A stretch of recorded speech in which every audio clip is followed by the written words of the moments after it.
Well, Rissi Palmer, thank you for joining me on that station. We're super excited to have you at that music fest in June here in Durham. It's going to be an exciting couple days of live music. But I wanted to catch up with you because there's so many things going on with you.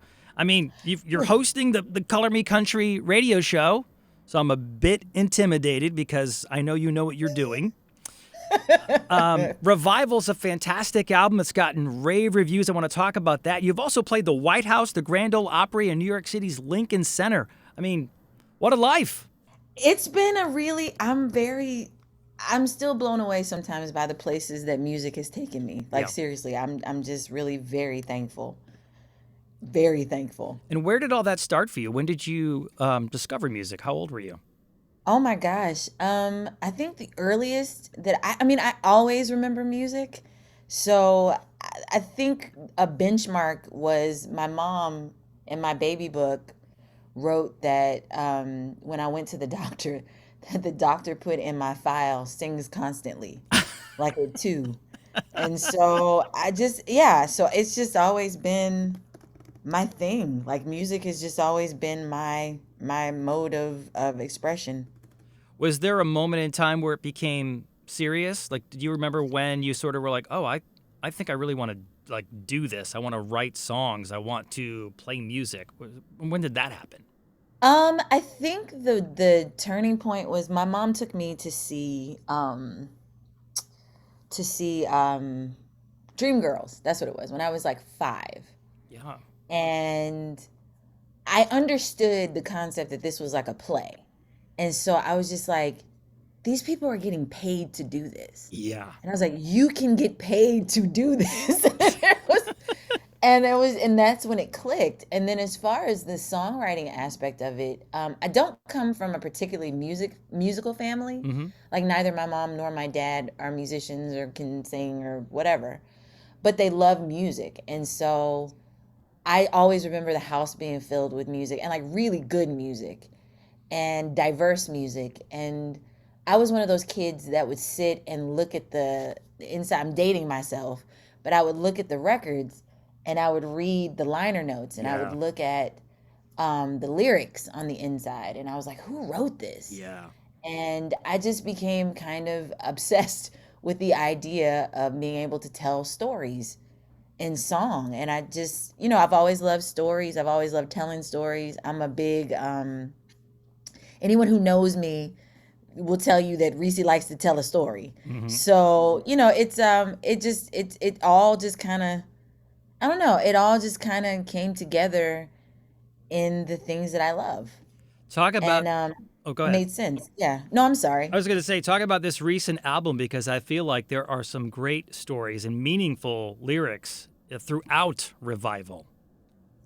Well, first of all, thank you so much. That album was a long time coming. It was I've been signed and I've been an independent artist for the past 12 years and just really wanting to express myself in a way that was kind of hard when I was in the system Yeah. because everything is so radio obsessed and like, oh, Yeah. you got to get the radio hit, you got to get the radio cut. Right. And so being an independent, you can kind of, no, actually I want to do it this way and this is the way I'm going to do this.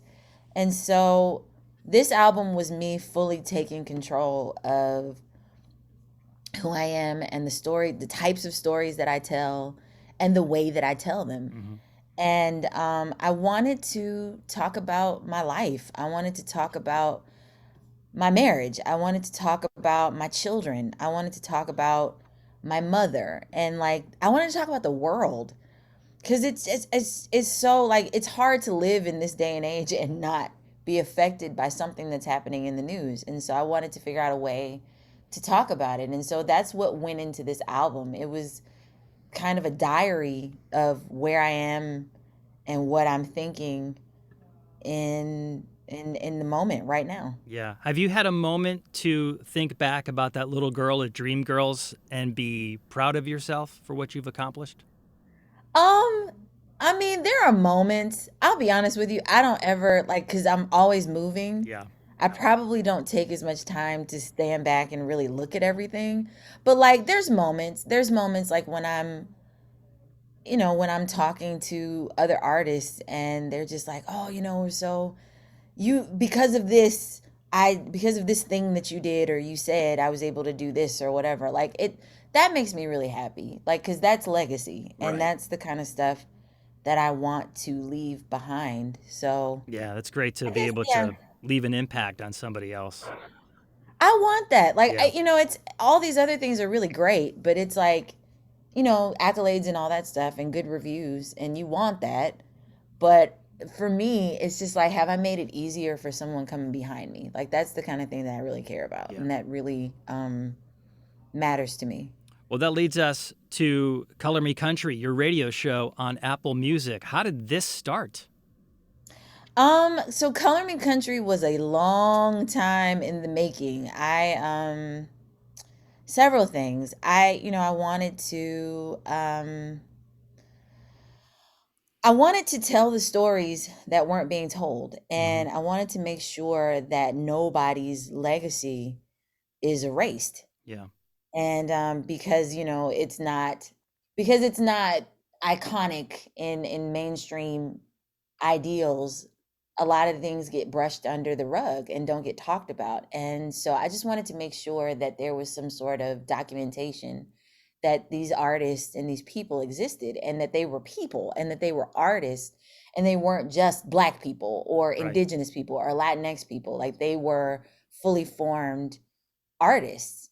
And so I have a friend, a very good friend, one of my best friends, that's been encouraging me to do something with all this knowledge and research that I do on my own Hmm. for years. And I was just like, girl, I don't know anybody's gonna want to hear this stuff. And so then, the pandemic happened and we were on lockdown and all my shows were canceled.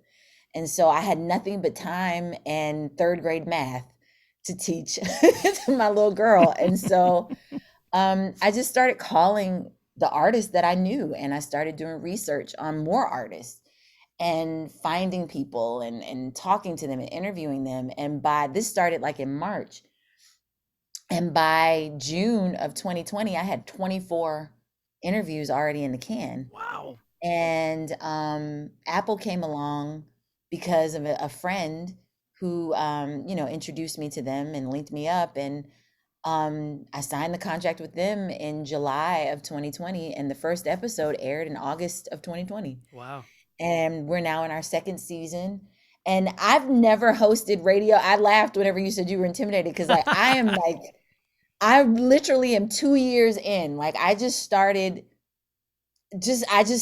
like trying to emulate. I'll be honest. I'm trying to do my best Terry Gross from Fresh Air Yeah. and Yeah. Oprah impressions whenever Well, whenever I'm you're doing these interviews. great. You're great. I watched several episodes. I think you're fantastic at it.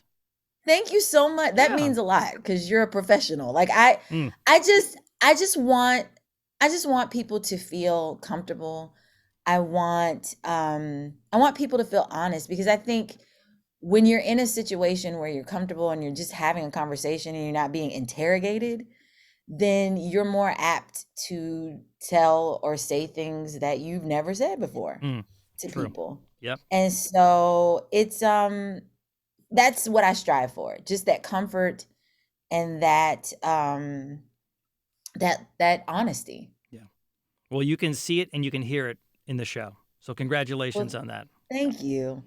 We're excited to have you at that music fest. I don't know if you know this, but the intent of the festival, we want to do this forever. This is the first of many, many, many years to come. Um, I and love it. and I hopefully think it's awesome. What a great concept. it's going to be a lot of fun. We'll have you. Have you played that ballpark before? I have not. So this will be my first time. Like I go to Bulls games all the time and we Yeah. literally live down the street so I can walk to the stadium. How So many? I'm hyped. Like I'm so excited. It's great to play home. Like It's it gonna really it's is. gonna be cool. And I don't know if you know this. I think this is pretty cool. Maybe you won't, but I think this is cool. You are going to sing the first note ever at that music fest. Shut up. So Really? so Oh, I Deck, didn't know that. you're That's awesome. yeah, Friday, June 24th at 2 o'clock, you hit the main stage. You'll be the first artist to sing, to play, to express yourself on stage at that music fest on the main stage inside the ballpark. The first. I'm with it. Like, I love that. That makes me even more excited. Wait till I tell the band. They're I gonna love that. I just think That's that's awesome. I just think that's so cool. So anyway, we'll see you out there. Really excited about getting to see you live and having you there. And folks can get tickets at thatmusicfest.com. Rissi Palmer, congratulations on the success, and I cannot wait to see you at the fest. Same here, Chris. Thank you so much. This has been awesome, and I'm very, very excited.